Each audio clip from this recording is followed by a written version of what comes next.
Welcome to the Red Sneaker Writers Podcast. News, interviews, and writing tips for people who are serious about having a writing career and want some practical knowledge to help them achieve it. Your host is the nationally best-selling author of more than 50 books, William Bernhardt. Hello, sneakers! Welcome back to the podcast. Hey, I don't know if you've been counting, but this is our 99th podcast. Unless I lost count somewhere, which is completely possible. Anyway, we're coming up on a big round number. The next podcast will be 100. You're celebrating, Jesse. I can see it on the screen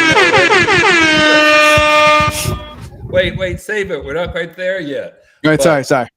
We will celebrate, and I will have some special announcements for this 100th episode. So please don't miss it. What do you think, Jesse? How should we celebrate the big 100? Well, I think one, other than, just having a dance off on screen, I think we should have some of our favorite guests back on. Oh, there's the thought. That might be a crowded episode, but true. Whatever. Let me also mention to everyone that you've only got a little bit more time left to register for WriterCon and get the sharply reduced early bird price. I mean, you can register probably anytime, but between now and September. But to get the reduced price, you need to move quickly.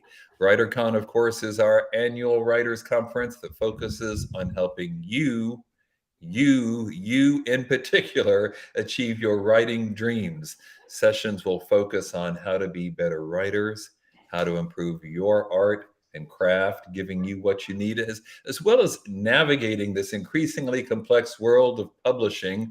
We're going to be talking more about that later in this episode, whether the traditional world or the self-publishing world, finding agents and editors and publicists and mentors. Our focus is on providing you what you need to succeed and giving you opportunities to meet people, to make contacts, and maybe even have a little fun over the weekend.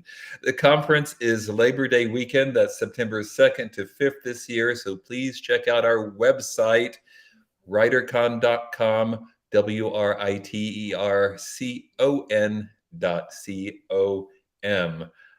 Jesse, you're a veteran. What's your favorite part of WriterCon? Well, I really enjoy just hearing from all the different authors and their process for how they write. Personally, doing a live show was fantastic, and I look forward to doing that again, hopefully in the evening this time. And, it was a great networking opportunity and a chance just to talk with people, which is something we haven't really gotten to do over the past 3 years or so. That's right. Broadcasting the podcast, that's fun. Broadcasting the open mic, that might, or the karaoke contest night, that might be even more. Some people might object to that being recorded. I have a hunch. I don't know. Blackmail materials. So there you go. My special guest today is Julia Brewer Daily, whose first novel, No Names to Be Given, is a terrific novel that has won a host of awards. It's a thrilling story that also addresses a very serious subject. Just to pique your interest, here's a quote from the novel. "A child born to another woman calls me mommy. The magnitude of that tragedy and the depth of that privilege are not lost on me." Intrigued? I can't wait to talk to the author about this wonderful book. But first, the news.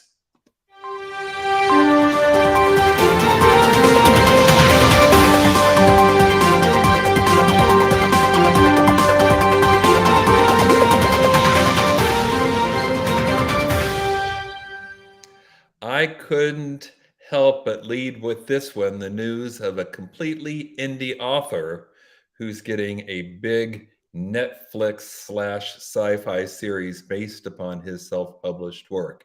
Some of you may be lamenting the demise of the Van Helsing.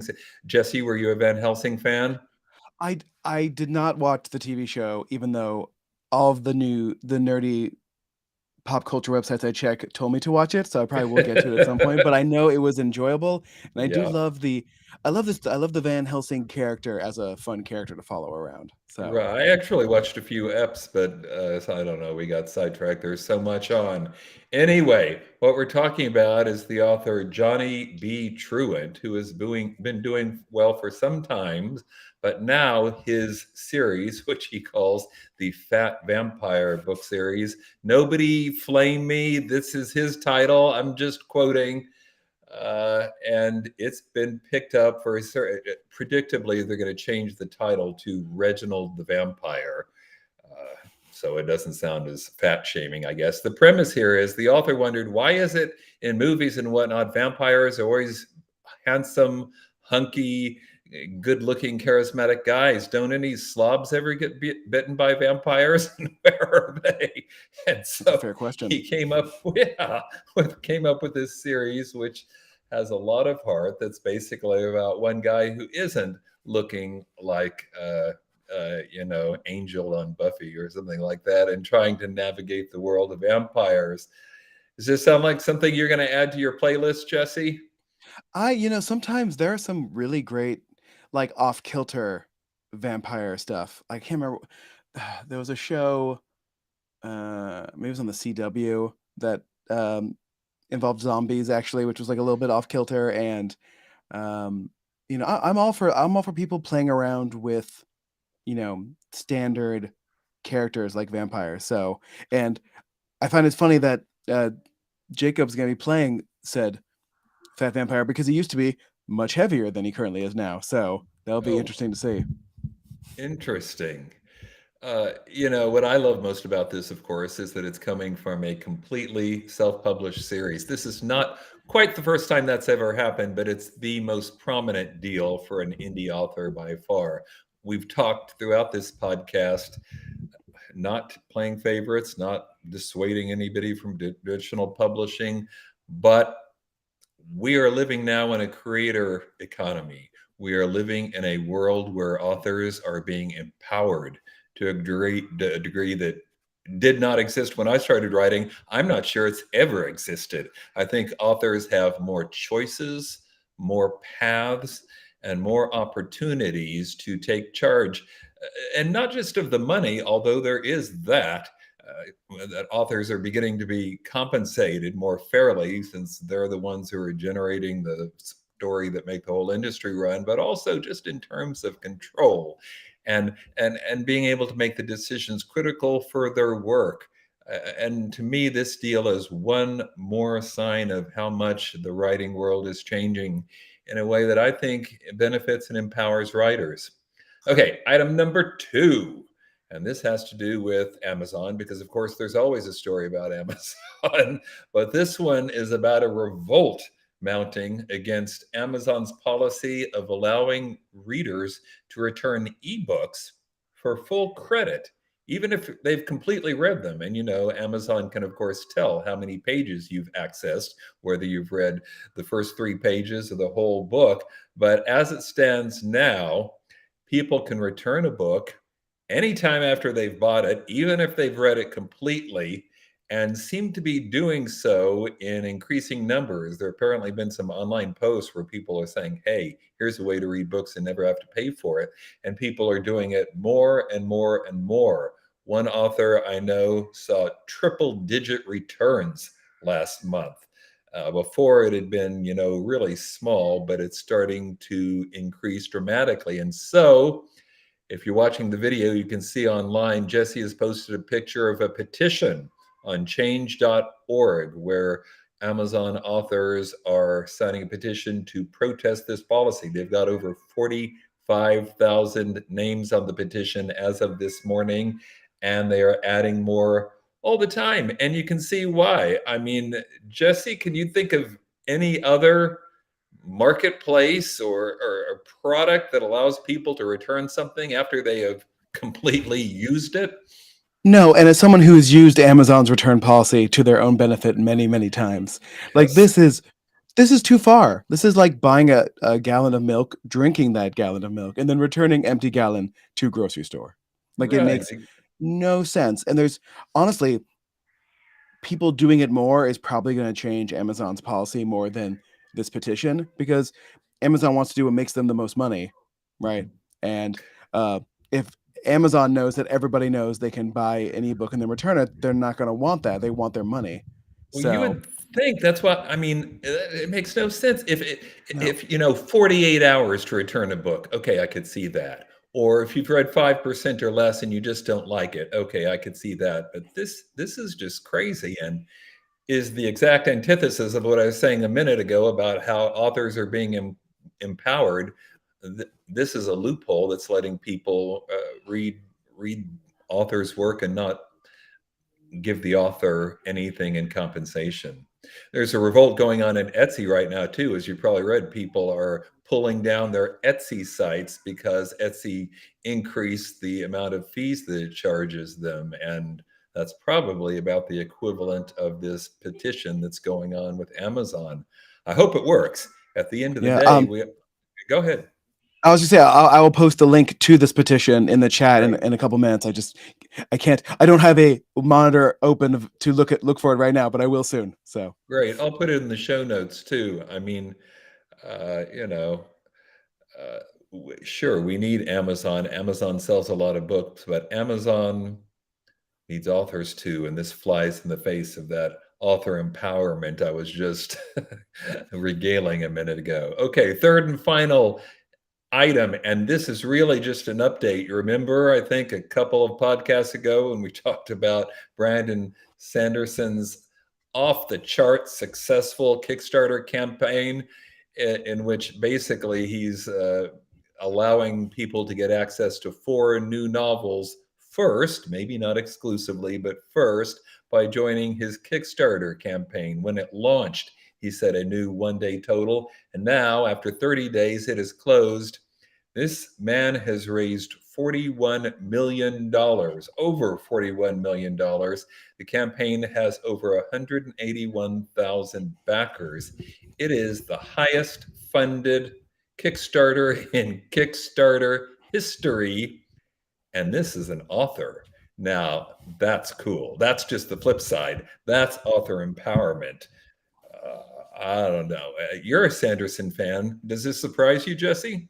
I mean, I think it surprised him. Like, Yeah, I really. knew he was popular. I did not realize, like, I didn't even get a chance to sign up before it closed, but some friends of mine did. And really, all I did was cost myself money going forward because to get these things that he's making is just going to cost me more now. But I don't think anyone realized that one, his fans were this devoted, and two, had this much disposable income. Yeah. So, Well, I mean, you think about it. Okay, so he's got 181,000 backers. That's a big number. If he sold that many books, that would be impressive, although not record shattering or anything like yeah. that. But because he had the ingenuity to turn this into a higher dollar Kickstarter campaign, it's $40 million in the bank. And I mean, he knows what nerds want. Like, part of this campaign is like really beautifully made hardcovers that he's only making a Yeah. very small amount Yeah. of, and like monthly swag bags of stuff. Hmm. We're collectors. Like, he gets it. So, Yeah. I Yeah. Yeah. I think that's what made it so successful, is that he really just gave his audience exactly what they wanted. Yeah, well, you're talking about science fiction nerds, but as far as I'm concerned, anybody who still reads books in this day and age is a nerd, a blessed nerd, and we love them. And I think you could come up with I mean, my house is filled with fancy books and collectible items. And, no, I'm not going to run out and try and duplicate his success. I don't think it would go quite as well, but still a good example of what a creative mind can do in the creator economy. All kinds of doors are being opened for authors. We just need to take advantage of them more. If people who are listening or watching are feeling generous and want to help us, now is a good time to plug our Patreon page for this There, podcast. there you So, go. We don't have ads. We're supported by a Patreon campaign. And if you'd like to, if you got a little money left over after you did Brandon Sanderson, then visit patreon.com/Wilburn. That's WILLBERN. All right. My guest today is Julia Brewer Daily, the author of a debut novel titled No Names to Be Given. Hey, Julia, welcome to the podcast. Hello, Bill. Hello, Jesse. How I'm a, how you doing? I'm great. I'm a devoted fan of you as an instructor, and I count myself as one of the Red Sneaker writers, so I'm thrilled to be here. Oh, fantastic. I see those red sneakers hovering over Mhm. your shoulder. That's fantastic. Yes. All right. If you've listened to this before, then you know what my first question is going to be. If you could give writers one piece of advice, what would it be? It's never too late to write your first book. Yeah, that kind of relates to your story, right? This was, I Exactly. think I've read like a retirement project for you. Is that correct? That's correct. And it And worked I've, out all I've right. started a podcast for authors over 50 to celebrate all of us who wrote our first books after the age of 50. That's fantastic. What's the podcast called? Authors over 50. Well, that's directed to Well the named. less, yeah, it's less mysterious than Red Sneaker Riders or be like, what's that? Exactly. But all right. Well, tell us about No Names to Be Given. Well, it's beginning in 1966, and it's three young unwed women who meet at a maternity home in New Orleans to relinquish their babies for adoption, and then they return home as if nothing transpired. And 25 years later, they're brought back together by a blackmailer who threatens their secrets all the way to the White House. Now that sounds intriguing. I see in the chat box, someone's asking for a link to the podcast. I don't know if we can do that, but just go wherever you get podcasts and search Mhm. for Authors Over 50, and you can find it and subscribe to it in the podcast in Apple or whatever the equivalent is on Androids, Google, and you ought to be Spotify, able to find it. the Yeah, trailer's up. Spotify. And while I'm thinking about it, listeners, feel free to use the chat box to send us questions you'd like to ask Julia. Hey, what inspired you to write this book? Well, there's a thread of memoir running through it because I'm an adopted child from a maternity home in New Orleans, and it has an adoptee as one of the points of view, and those were pretty much verbatim. Um,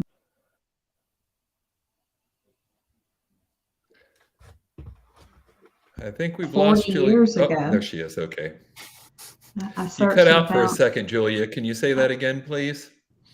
Well, it has memoir thread running through it because I'm an adopted child from a maternity home in New Orleans, and I searched and found my birth mother. And so it has those elements in the book. The episodes from the point of view of one of the adoptees is pretty much verbatim my story as an adoptee. Hmm. Well, it sounds like some of the research then started pretty close to home, but you probably had to add on to that, right? What kind of research did you do? Well, we think that we have memories of earlier years in our childhood and adulthood, but I had forgotten a lot about the '60s, the way Me people too. dressed and the songs and the foods and what was and wasn't available then. So I had to do a lot of research on the era, and also that time fell within the baby scoop era, when so many unwed women were giving up their babies for adoption, really forced by society and their families. So it's a real interesting time in our history that young women today and young men who've read the book said, they didn't realize what was Hmm. going on then.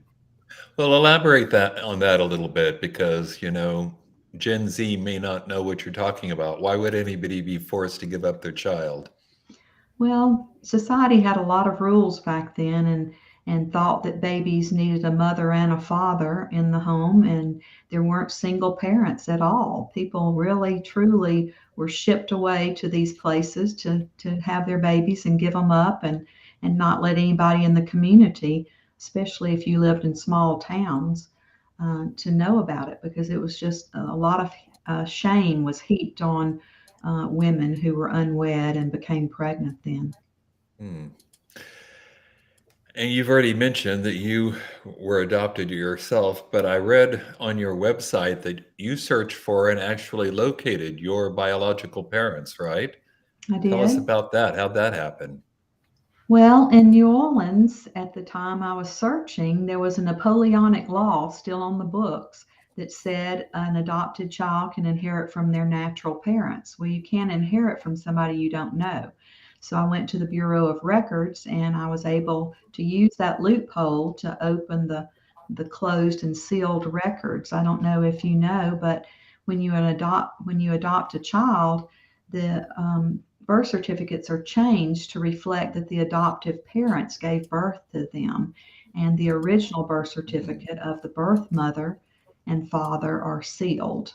And most states now have sealed records. There's a lot going on trying to open those to adult adoptees, but there are only about 10 states in the country that have open records after you're an adult.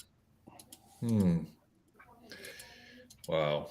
Um, but you did locate yours, right? And are I you did. glad you did it? Did it turn out well? It turned out well for me. Now, when you open up a search like that, you've got to be prepared. You hope for Right. the best, but prepare for the worst because somebody Mm, might not want to be found if this has been a big family secret all of those years. And then, of course, with all the DNA commercial kits that we have now that people give for gifts, you have to really be careful because so many people around the country are finding out lots of secrets that are coming to light because of those DNA kits. And actually, I received a message from the company where I had sent my DNA, and the subject line was, "Are you my sister?" Well, that'll get your attention. mm, And sure enough, it was one of my birth father's daughters who got in touch with me after the DNA results came in. mhm. Wow, that would be a life-shattering event, I would think. But anyway, so you took all of this stuff from your own past, you took this very serious subject, and you've turned it into what sounds like kind of a thriller. I mean, as you said, it reaches all the way to the White House. Why did you choose that kind of story? Well, I wanted to put a little distance between me and these family members who were still keeping secrets.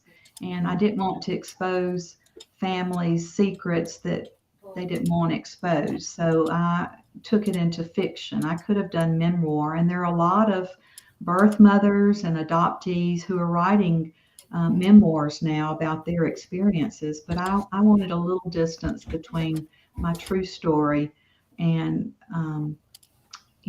what really was happening with my families. And you quickened the pace a little bit, I would imagine, too, by adding some suspense elements to this story. Bill, I've read your books and I've gotten really hooked on thrillers. I ride my Ah, bike every day and listen to audiobooks is how I have time to read. And I fantastic. get quicker and quicker in my pace. The scarier or the more suspenseful the novel is. So that keeps me pedaling. Oh, I need to get a bicycle, clearly. I mean, I do walk my cat every day, but that doesn't really, I couldn't, it'd take a long time to get through an audiobook that way. Hey, I see a question coming in the chat box from one of our listeners who's asking, at what age did you find out you were adopted, Julia? I don't ever remember not knowing that I was adopted. My adoptive mother said they started reading books to me when I was a child and telling me that I was a chosen child. That's what we call adoptees. Nice.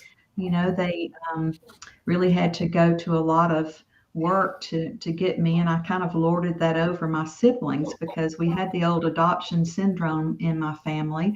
My parents were told they would never be able to have children, and they adopted me. And 19 months later, my brother was born, and Ah, 10 years later, my sister. So I would tell them that, mother and daddy had to work really hard to get me, but you two were accidents. So, siblings will do anything they have to or use anything to gig the other. that's great. Someone else listening on Facebook is asking, Julia, who are your favorite authors? Well, I have a lot of Mississippi favorites, of course, the literary champions in Mississippi, Eudora Welty and all of those. But I do love the thrillers now. And Julie Clark wrote a wonderful book called The Last Flight. I love her premise in that book. I wish I had thought of it.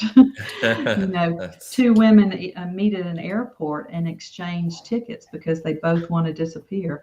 And I just thought, how wonderful is that? uh-huh. So I've been reading her work lately. Oh, that sounds terrific.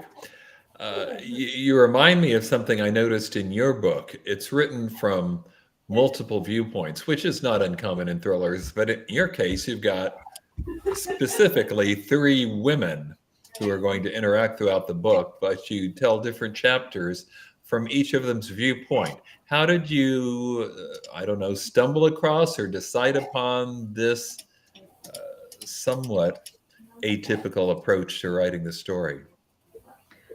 Well, I wanted to show back in that day that women came from all walks of life. They were not just lower income bracket people. There were especially the upper income people who found themselves in this predicament, went to this maternity home. So I formed each character totally from different backgrounds and different walks of life so that we could hear the story, in their perspective.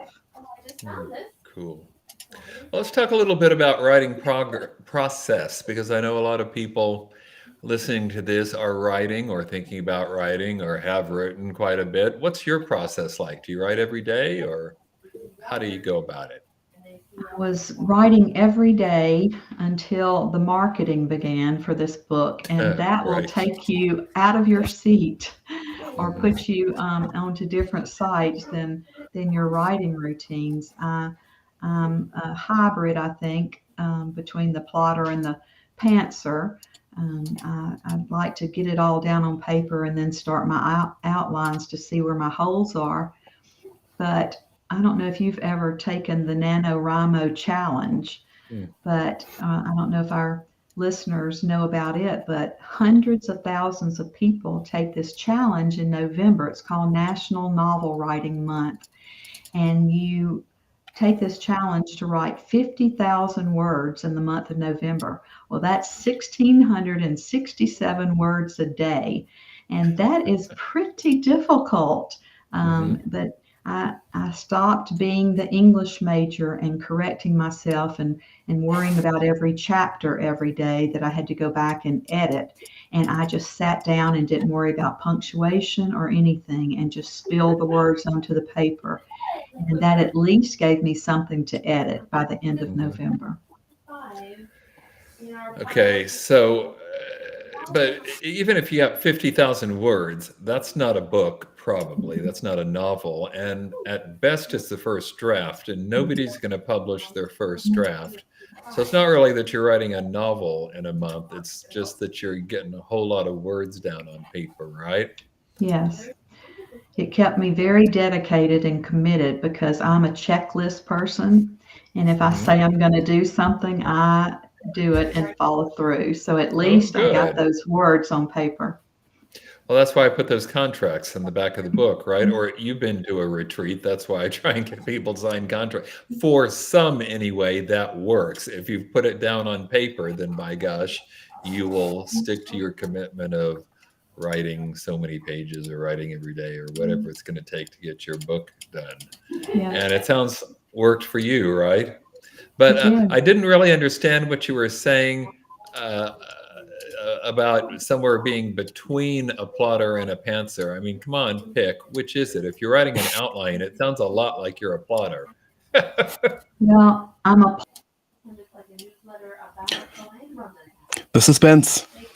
pantser.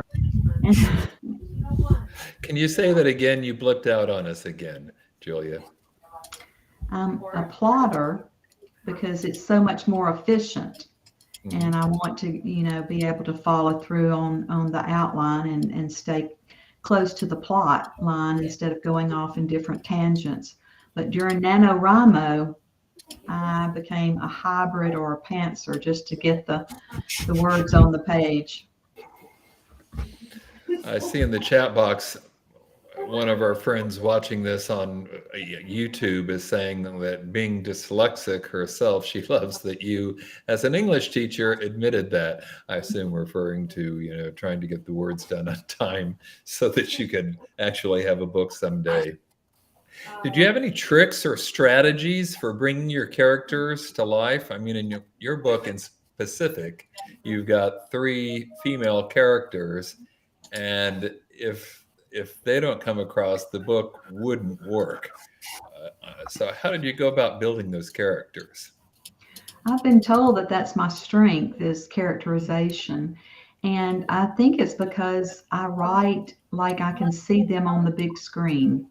I can see what they're wearing, I can see what they're eating, I can see, their surroundings. And it probably helped in this book because I was writing about the South and about cities that I know very well: New Orleans, Jackson, Mhm. Mississippi, Birmingham. I know all of those cities well, so I could picture those and place those women there. And I grew up knowing women like this in my book. So, that became easier for me. And I think other people can see this book on a big screen as well because a media Mhm. agent in Hollywood is shopping it around to studios, and I think they like that those years. We call it historical fiction now, even though some of Right. us grew up in those times. But the 60s are real special to everybody. That's how I feel when a movie comes on Turner Classic Movies, and I think, "Yeah, I remember taking a girl to see that in high school." Exactly. It doesn't seem so Exactly. classic. Oh No. well. Did you do anything to, so you've got a great idea, a great subject, but how do you keep readers engaged in the story? Personal to you, but how do you draw in readers? Well, I think that's why I put the thriller aspect to it because it kept it moving. I kept momentum going in the novel, and I think those cliffhangers that we can put at the end of chapters. I've been told that that kept people up at night Sure. and flipping through the chapters with those cliffhangers. Supposed to keep them up all night because they can't put it down, but yeah, that's pretty good too. I'm just Mhm. teasing.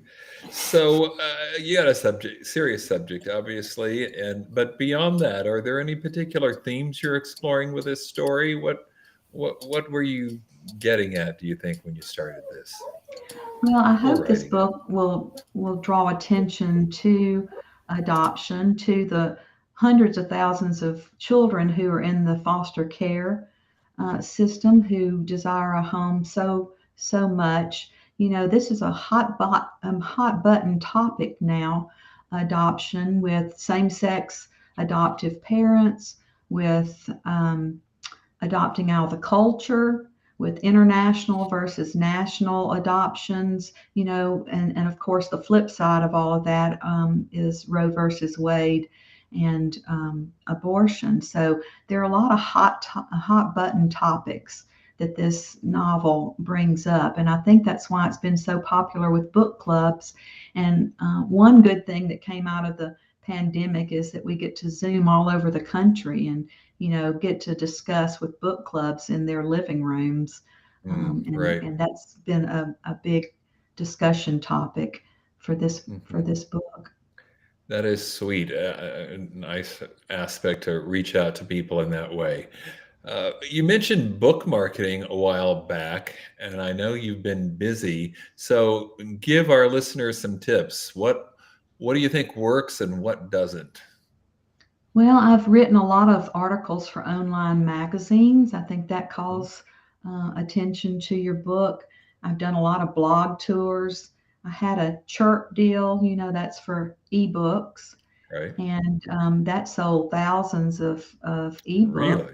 Wow. Yes. And I've been trying to get one of those BookBub deals, Bill, Yeah. and I know you've become an expert at that, so I would like some tips on that. I don't know if I'd go that far, but the starting point is, get at least 50 reviews on your Amazon page and keep it well above 4.0, because otherwise I don't think you're even in the running. And then price it low for the book bub. And of course, if it's the first book in a series, that's going to have some more appeal too. But I mean, I shouldn't say, but my sense is that this is not going to have a sequel. Am I right about that? No, I've written the second book, but it's about ranches in Texas. We live in Texas now, and I've Mm. become enamored with these large ranches out here. So the second book is going to be about a female heiress to the largest ranch in Texas who stumbles upon an ancient people living on her property. When do we get to see that? August, I hope, late August. Oh, fantastic. Well, we'll watch for that. Well, that's just a little bit before WriterCon. I think you should come up from Texas. I mean, where in Texas are you? We're in Fredericksburg. It's between San Antonio and Austin. Oh, well, I'm going to guess that's about 7 or 8 hours, but still, pleasant drive. And we would love to have you up. If not this year, then some other time. Hey, the Thank people in you. the chat box are saying your next book sounds amazing. Oh, So good. that's a good sign. Well, it's a terrific book, and I highly recommend it to anybody listening to it, and can't wait to read the next one. Julia, thanks for being on the podcast. Thank you so much, Bill. Okay, bye-bye.